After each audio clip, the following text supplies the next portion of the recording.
Don't forget to like the video, share your thoughts in the comments, and subscribe to stay updated with our latest stories. I never expected that night to change the way I saw everything. My career, my choices, and especially the man I had worked beside for over a decade. But some moments sneak up on you when you least expect them, unfolding like a perfectly timed symphony, each note striking something deep within you. It started as an ordinary evening. The company's annual gala had just ended, and the city lights shimmered through the wide glass windows of the rooftop venue. The laughter of colleagues still echoed in my ears as I stepped outside, inhaling the cool night air, grateful to be away from the noise. My heels pinched slightly, reminders of the long hours spent standing and smiling. Leaving already. I turned to see him, James Carter, my boss for the past 12 years. Silver at the temples, sharply dressed, and always carrying himself with the confidence of a man who had built something from the ground up. At 61, he was as composed and controlled as ever, though something in his expression that night felt different. "Just getting some air," I replied, offering a small smile. That was quite a party. He stepped beside me, hands tucked into his pockets, his usual air of authority softened by the glow of the streetlights. It was. But I'll be honest, these events aren't really my thing. I chuckled. "Funny. You host them every year." "That's just business," he said, tilting his head slightly toward me. "You, on the other hand, actually seemed to enjoy yourself." I shrugged. "I suppose I've learned to play the part." He let out a low laugh, and for a moment, we stood in comfortable silence. The city hummed around us, but in that small pocket of time, it was just the two of us, side by side, away from the structured formalities of the office. Then came the words I hadn't expected. "I'm not ready to go home yet," he admitted. "Would you care to join me for a drink?" I hesitated. It wasn't unusual for us to talk outside of work, late-night calls, strategy meetings that stretched into the evening. But this felt different. There was something unspoken in his tone, something that made my pulse quicken just a little. I finally said. "Why not?" We walked down the street, away from the bright-lit towers of downtown, and into a quieter part of the city. He led me to a small lounge, intimate, with low lighting and soft jazz playing in the background. It was the kind of place that felt timeless, untouched by the rush of the world outside. As we settled into a corner booth, he loosened his tie, a gesture I had rarely seen. He looked at me, really looked at me, as if seeing me in a new light. "You've been with the company a long time," he said, swirling the amber liquid in his glass. 12 years, I nodded. "Have you ever wondered what life might have looked like if you'd chosen a different path?" His question caught me off guard. "Are you asking if I regret my choices?" He shook his head. "Not regret. Just curiosity. Do you ever wonder about the roads not taken?" I exhaled slowly. "I think we all do at some point. But I've always believed that every decision, every turn we take, leads us exactly where we're meant to be." He smiled at that. That's a wise way of looking at things. We talked, really talked, for the first time in years. Not about work, not about deadlines or quarterly reports, but about life. He told me about his early years, the struggles of building the company, the sacrifices that came with it. I shared pieces of myself, too, the dreams I once had, the moments that shaped me. Time blurred. One drink turned into 2, then 3. And somewhere between reminiscing and laughter, the air between us shifted. He reached across the table, fingers grazing the back of my hand, hesitant, searching. I didn't pull away. There was a moment, a suspended breath where everything hung in the balance. And then, quietly, he said, "I never told you this, but I've always admired you, beyond just your work. You have this presence, this way of making the world feel grounded, even when everything else is chaos." My heart beat a little faster. I was no stranger to compliments, but this felt different. It wasn't flattery. It was something deeper, something real. You've always been the one constant, he continued. And maybe it took me too long to realize just how much that means. I swallowed, unsure how to respond. He wasn't just my boss. He was a man I had respected for years, a man whose opinion I had valued more than I cared to admit. And yet, sitting there, in the warmth of that dimly lit lounge, I wasn't thinking about work or professionalism. I was thinking about the way he looked at me, as if seeing a woman he hadn't allowed himself to truly see before. I should probably head home, I finally said, though my voice lacked conviction. He studied me for a long moment, then nodded. Let me walk you.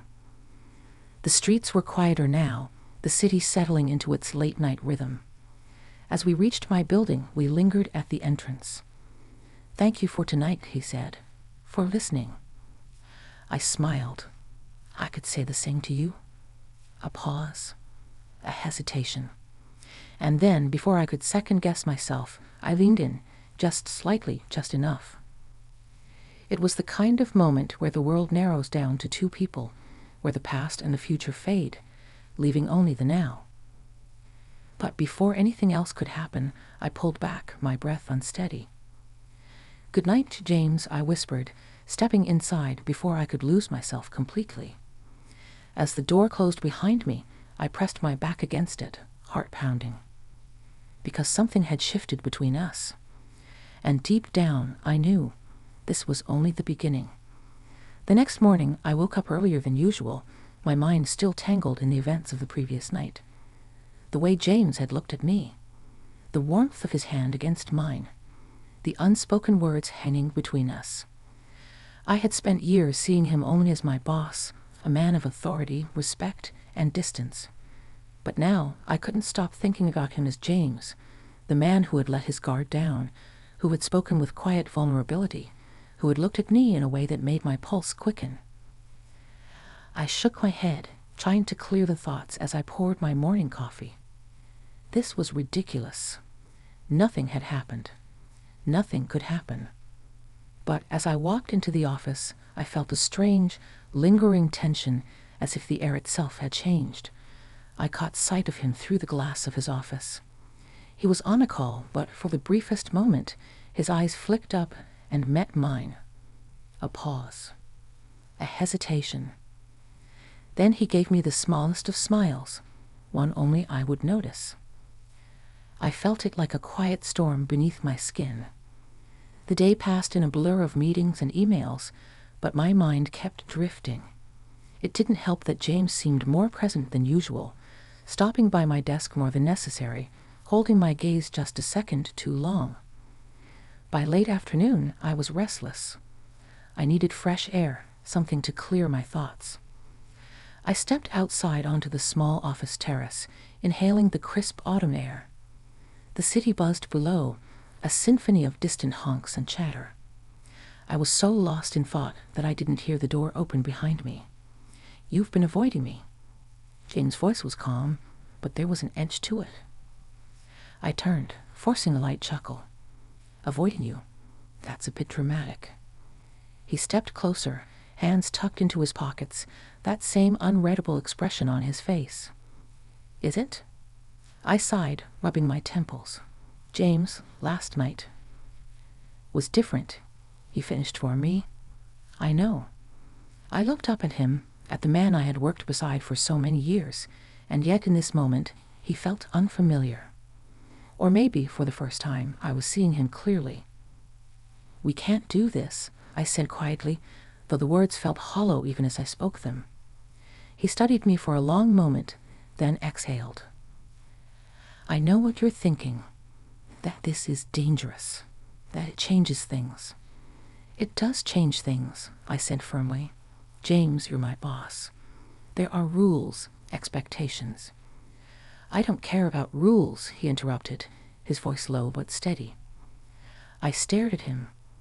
This wasn't the composed, calculated man I knew. This was someone else. Someone who, for once, wasn't thinking about business or control or responsibility. He was thinking about me. You're overcomplicating this, he continued, his tone softer now. Last night, we weren't boss and employee. We were just two people. And I know, we both felt something. I swallowed hard. That doesn't mean it's right. He tilted his head, his gaze searching mine. And yet, you haven't said you don't feel it too. I opened my mouth, but no words came, because the truth sat heavy between us, undeniable and raw. I had felt something I hadn't felt in a long time. He took a step closer, his voice barely above a whisper. Tell me I'm wrong, and I'll drop it. I'll forget last night ever happened. I wanted to. I wanted to say the words, to pull away, to pretend that everything could go back to the way it was. But I didn't, because I wasn't sure I wanted to. The air between us crackled, an invisible thread pulling us closer. My breath hitched as he reached out, fingertips just barely brushing my wrist, a question, not a demand. And for the first time in years, I didn't want to think. I didn't pull away. James' fingertips barely skimmed the inside of my wrist, but I felt it everywhere. My pulse quickened, the warmth of his touch sending a quiet shiver through me. For years, I had lived inside the boundaries of what was expected, of me, of my career, of my age. I had built a life around predictability and reason. But standing there, with James looking at me as if I were something new and unexpected, I felt the walls shift. He was waiting, watching for any sign that I wanted this as much as he did. And in that moment, I did. I let out a slow breath. James, I don't know where this leads. He gave a small smile. Neither do I, but that doesn't mean we have to run from it. A breeze rustled through the terrace, and I shivered. He noticed immediately, slipping off his suit jacket and draping it over my shoulders. His scent, faintly spiced cologne, something warm and familiar, wrapped around me. Come on, he said, nodding toward the office door. Let's get out of here. I hesitated. You mean now? Why not? His voice was light, but there was something underneath, something quietly determined. I glanced back inside through the glass doors. The office was still humming with end-of-day energy, people moving through the motions of their routines. If I went back in, I knew exactly how the night would go. I'd gather my things, go home, make dinner, and sit alone with my thoughts, pretending nothing had changed. But something had changed. And for the first time in a long time, I didn't want to let an opportunity pass me by. All right, I said, my voice steadier than I expected. Let's go. We ended up in a quiet, dimly lit restaurant just a few blocks away. The kind of place where the music was low and the waiter spoke in hushed tones. James ordered a bottle of wine, and as the first sip warmed my throat, I felt myself start to relax. So, I said, setting my glass down, what exactly are we doing here? He leaned back, studying me with that same unreadable expression he always had in the office. But tonight, there was something else there. Honestly, he swirled his wine, watching the deep red liquid catch the light. I just wanted to be somewhere with you where we didn't have to pretend. I swallowed. Pretend? He met my eyes. That last night didn't mean something. The words landed between us, heavy and unshakable. I opened my mouth, searching for the right thing to say. But for once, I didn't want to be careful. I didn't want to analyze every word before it left my lips. I exhaled. It did. A flicker of something passed over his face. Relief, maybe, or something deeper.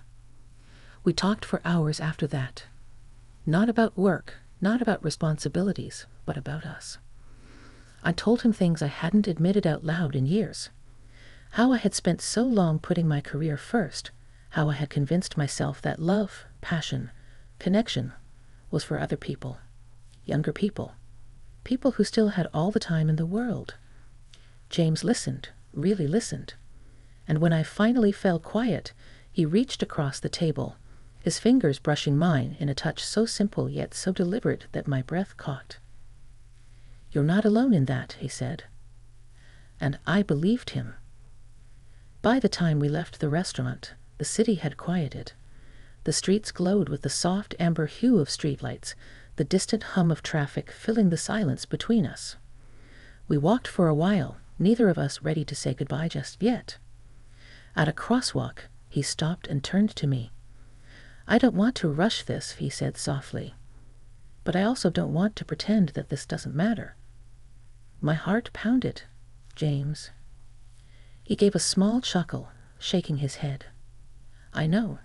It's complicated." I let out a breathy laugh. That's an understatement. We stood there for a moment, the city moving around us, yet somehow it felt like we were the only two people in the world. Then, without thinking, without planning, without overthinking, I stepped closer. James' breath hitched, his eyes searching mine. And then, finally, I let myself feel. The kiss was slow, tentative, like the first few notes of a song neither of us knew the melody to just yet. His hand cradled the side of my face, his touch careful, reverent. When we finally pulled away, his forehead rested lightly against mine. "This changes everything, doesn't it?" I whispered. "It does," he murmured. "But maybe that's not such a bad thing." I closed my eyes, letting the warmth of the moment sink in. Maybe, just maybe, he was right. I woke up the next morning with a mix of emotions swirling inside me. Excitement, nervousness, uncertainty. The memory of last night lingered on my lips, in the warmth of James' touch, in the way he had looked at me like I was something worth waiting for. But now, with the morning sun spilling through my bedroom window, reality started to creep back in. I was still his employee. He was still my boss. And we had crossed a line that couldn't be undone. My phone buzzed on the nightstand. "James, morning. No regrets, I hope?" A small smile pulled at my lips as I typed back. "Me? None. You." His response was immediate. "James. Not a single one. Can I see you later?" I hesitated. Not because I didn't want to. I did, but because I wasn't sure what later meant for us. Could we exist outside of the office, outside of the neatly drawn lines we had both followed for so long? I took a deep breath. "Me? Yes, but we need to talk first." That evening, we met at a quiet park just outside the city, away from the noise and the prying eyes of the office. James was already waiting when I arrived, leaning against a bench, hands in his pockets. He looked up as I approached, his expression softer than I had ever seen. "Hey," he said. "Hey," I echoed, sitting beside him. For a moment, we just sat there, watching the golden light of the setting sun filter through the trees. Then I spoke. "James, I need to know. Where does this go from here?" He exhaled, as if he had been waiting for the question. "I don't have all the answers," he admitted. "But I know what I don't want. I don't want last night to be something we pretend never happened." I nodded slowly. "Me neither." He turned toward me. "Then let's not make this about rules or expectations. Let's make this about us, whatever that looks like." I swallowed. "And work?" He gave a soft chuckle. "I won't let this affect your career. You've worked too hard for that. If we need to have a conversation about boundaries at the office, we will.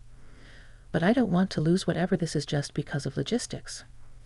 His words settled something deep inside me. For so long, I had let my fear of the unknown keep me from taking risks, from feeling things I told myself I was too old to feel. But here was James, standing beside me, willing to figure it out with me. I reached for his hand. "Okay," I said, my voice steady. "Let's see where this goes." The relief in his smile was undeniable. And as he pulled me into a slow, lingering kiss under the fading light of the evening, I realized something. This wasn't just a night that took an unforgettable turn. This was a new beginning.